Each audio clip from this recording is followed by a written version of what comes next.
America. We are endowed by our Creator with certain unalienable rights, life, liberty, and the pursuit of happiness. By honoring your sacred vocation of nursing, you impact your family, your friends, and your community. At Grand Canyon University, our online RN to BSN, MSN, or DNP degree programs allow you to balance online coursework with local in-person clinical, practicum, or immersion hours. Find your purpose at GCU. Private, Christian, affordable. Visit gcu.edu. The mighty and resilient Merrimack River, carving through the communities of our great region. My name is Linda Lorden, proud president of Merrimack County Savings Bank, and like the river that serves as our namesake, we're a constant yet ever-changing presence. Because to us, it's bigger than banking. It's about powering communities and putting people first. It's about knowing where you came from and where you're going. That's Merrimack style. Visit us at themerrimack.com. Welcome to Season 17 of 5-Minute Biographies. Episode 2. Buddy Holly. Buddy Holly, a name synonymous with the early days of rock and roll, was born Charles Hardin Holley on the 7th of September 1936 in Lubbock, Texas. He was born into a musical family, the youngest of 4 children to Lawrence Odell Holley and Ella Pauline Drake. His upbringing in Lubbock, a small city on the South Plains of Texas, was steeped in the sounds of country and Western music, which were pervasive in the region. The Holley family frequently played and sang together, and it was evident early on that Buddy had a natural aptitude for music. From a young age, Holley showed a keen interest in music. He learned to play the piano and fiddle before switching to the guitar, which would become his primary instrument. His older brothers, Larry and Travis, nurtured his musical talent and taught him chords and playing techniques. By age 11, Holley had formed a duo with his friend Bob Montgomery, performing country and western songs under the name Buddy and Bob at local talent shows and on the radio station KDAV in Lubbock. Holley attended Hutchinson Junior High and Lubbock High School, where his musical interests continued to flourish. He was a school band and choir member, and his performances on KDAV gave him local celebrity status. During high school, Holley became increasingly influenced by rhythm and blues, a genre that would heavily influence his later work. He admired artists such as Hank Williams, Jimmie Rodgers, and Elvis Presley, whose performances Holley witnessed firsthand in 1955. Elvis's energetic stage presence and musical style made a significant impression on him.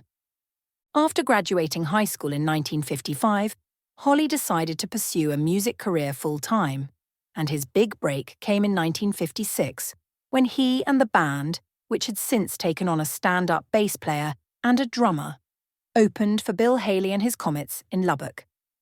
This performance led to a contract with Decca Records in Nashville, where the misspelling of his name occurred, so he became known as Buddy Holly, Hollly, rather than Holley.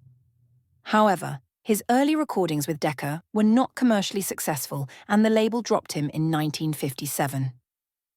Undeterred, Holley returned to Lubbock and formed a new band, the Crickets, with Nikki Sullivan, Larry Wellborn, and Jerry Allison. The group began recording at Norman Petty's studio in Clovis, New Mexico. It was here that they recorded That'll Be the Day, a song inspired by a line from a John Wayne film called The Searchers. Released by Brunswick Records, the song became a hit, reaching number 1 on Billboard magazine's Best Sellers in Stores chart in 1957.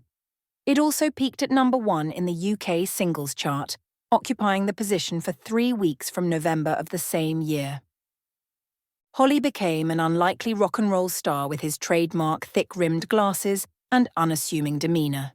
His innovative guitar techniques, clear tenor voice, and songwriting prowess set him apart from his contemporaries. Hits like Peggy Sue, Oh Boy, Maybe Baby, and Rave On solidified his status as a leading figure in rock and roll. Holley was among the first artists to utilize studio overdubbing, layering multiple tracks to create a fuller sound. Despite his success, Holley's career was marked by financial struggles and disputes with his manager, Norman Petty. He decided to split from Petty and move to New York City, where he met Maria Elena Santiago, a receptionist he had met while visiting a music publisher. He fell for her instantly and proposed marriage on their first date, and the couple were married on the 15th of August, 1958. The Crickets decided to stay with Petty and did not want to leave their home state, so they split from Holley. In early 1959, Holley joined the Winter Dance Party Tour, a grueling series of performances across the Midwest. The tour's conditions were harsh, with long bus rides in freezing weather. Following the show at the Surf Ballroom in Clear Lake, Iowa, and in an attempt to make the tour a little less arduous, Holley decided to charter a small plane to take him to the next stop on the tour at Moorhead, Minnesota. Tragically, the plane crashed shortly after takeoff on the morning of the 3rd of February 1959, killing Holley, along with fellow musicians Ritchie Valens and J.P. the Big Bopper Richardson, and the pilot Roger Peterson. Buddy Holly's death at the age of 22 was a devastating loss to the music world. Despite his brief career, Holley's influence on rock and roll was immense. He inspired a generation of musicians, including the Beatles, the Rolling Stones, and Bob Dylan, who cited Holley as a significant influence on their music. Holley's innovative approach to songwriting and recording and his pioneering spirit left an indelible mark on the industry. Buddy Holly's legacy endures through his timeless music, which continues to be celebrated by fans and musicians alike. His life and career, though tragically short, exemplify the enduring power of rock and roll and its ability to transcend time and place. Thanks for listening to 5-Minute Biographies at 5minutebiographies.com and on YouTube at 5minutebiographies.com/YouTube.